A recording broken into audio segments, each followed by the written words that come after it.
31 जनवरी 1982 की सुबह घड़ी में तकरीबन 5 बज रहे थे जब तिहाड़ जेल का एक सिपाही 2 कप चाय लेकर रंगा और बिल्ला के पास पहुंचा। ये वही रंगा और बिल्ला थे जिन्होंने 14 साल की मासूम के साथ पहले बलात्कार किया और फिर उसे जिंदा मार दिया।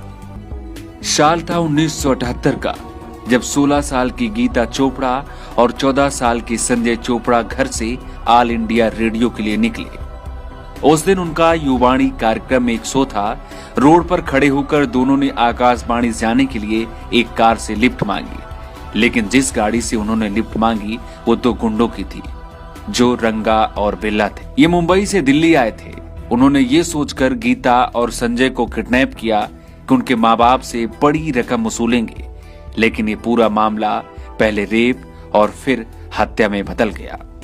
गीता और संजय के पिता कैप्टन चोपड़ा जब उनको लेने आकाशवाणी पहुंचे तो उन्हें पता चला कि आज संजय और गीता आकाशवाणी पहुंचे ही नहीं। बीबीसी में छपी खबर के मुताबिक भगवान दास ने पुलिस को बताया कि करीब 6:30 बजे लोहिया अस्पताल के पास एक तेज रफ्तार क्रेटा मेरे स्कूटर के बगल से निकली। मुझे एक लड़की की दबी हुई चीख सुनाई दी। मैं अपने स्कूटर को भगाता हुआ कार के नजदीक ले गया। आगे की सीट पर 2 लोग बैठे हुए थे। पीछे की सीट पर एक लड़का और एक लड़की थे। लाल बत्ती के पास जब कार धीमी हुई तो मैंने चिल्लाकर कहा, क्यों भाई, क्या हो रहा है? लड़के ने शीशे से अपना मुंह सटाकर अपनी टी-शर्ट की तरफ इशारा किया जो खून से सनी हुई थी। लड़की पीछे से ड्राइवर की बाल खींच रही थी और उसे पीट रही थी। रंगा और बिल्ला इन दोनों को बुद्धा गार्डन की तरफ ले गए। वहां उन्होंने एक सुनसान इलाके में कार रोककर पहले संजय चोपड़ा की हत्या की और फिर गीता के साथ बलात्कार किया। रंगा ने अपने एक बालिया बयान में कहा कि मैं लड़की को उस तरफ ले जा रहा था जहां उसके भाई की लाश पड़ी थी। मैं उसकी दाहिनी तरफ चल रहा था। बिल्ला ने मुझे इशारा किया और मैं थोड़ा आगे चला गया। बिल्ला ने पूरी ताकत से लड़की की गर्दन पर तलवार से वार किया।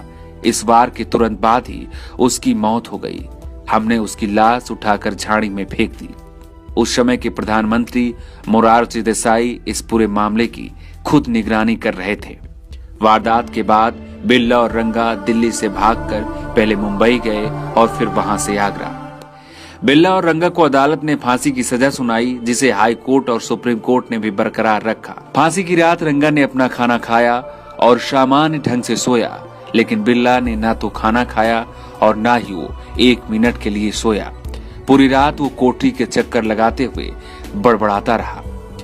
31 जनवरी 1982 की सुबह बिल्ला और रंगा की गर्दन में फांसी का फंदा पहनाया गया और उनके चेहरे को काले कपड़े से ढक दिया गया। फांसी के कुछ सेकंड पहले उनके दोनों के चेहरे बदल चुके थे। ऐसा लगा जैसे डर से उनका चेहरा काला पड़ गया है। एक इशारे के बाद जैसे ही टिगर दबा, दोनों एक झटके में ही फांसी पर झूल गए। लेकिन जो सबसे गौर करने वाली बात थी वो ये थी कि 2 घंटे बाद जब डॉक्टरों ने उनकी जांच की तो बिल्ला तो मर चुका था, लेकिन रंगा की नाड़ी अभी भी चल रही थी। दरअसल रंगा के जिंदा रहने की एक वजह यह भी थी कि उसने फांसी के समय अपनी सांस को रोक लिया, जिसकी वजह से उसकी जान तुरंत नहीं निकली।